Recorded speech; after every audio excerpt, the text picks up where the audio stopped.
আজকে আমরা গাজরের হালুয়ার রেসিপিটি জেনে নেব। 1.5 কেজি গাজর সিদ্ধ করে মিক্সিতে পেস্ট করে নিয়েছি।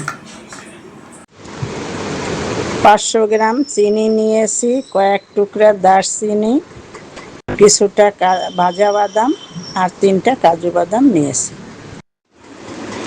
উনুনে একটা কড়াই বসিয়ে কিছুটা গরম করে নেব।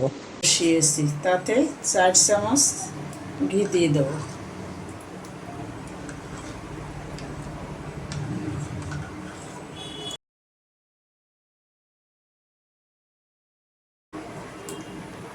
ঘিটা গরম হয়ে গেছে, তাতে 3 টুকরা দারচিনি দিয়ে দিয়েছি। এখন ঘিটার মধ্যে চিনিটাকে দিয়ে দেব।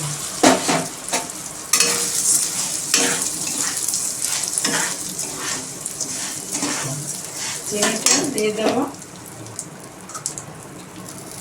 এবং সামান্য পরিমাণ জল দিয়ে দেব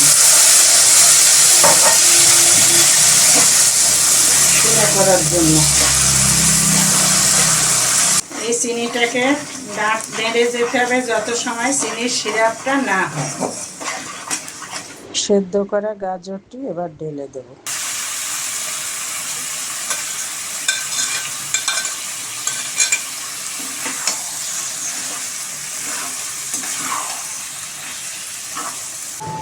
এখন চিনির সিরাপটা ড্রাই হয়ে আসছে গাজরের সঙ্গে।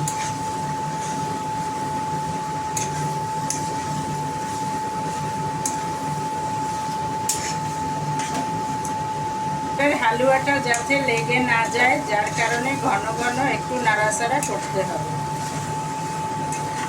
চিনির সিরাপটা শুকিয়ে আসে। এখন এর ভেতরে 4 চামচ আমুল দুধ গুঁড়া দিয়ে দেবো হালুয়াটা টেস্ট আসার জন্য।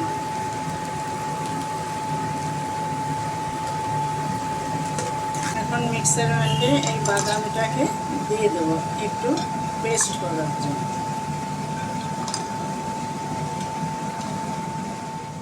এখন এটাকে সরিয়ে দেবো।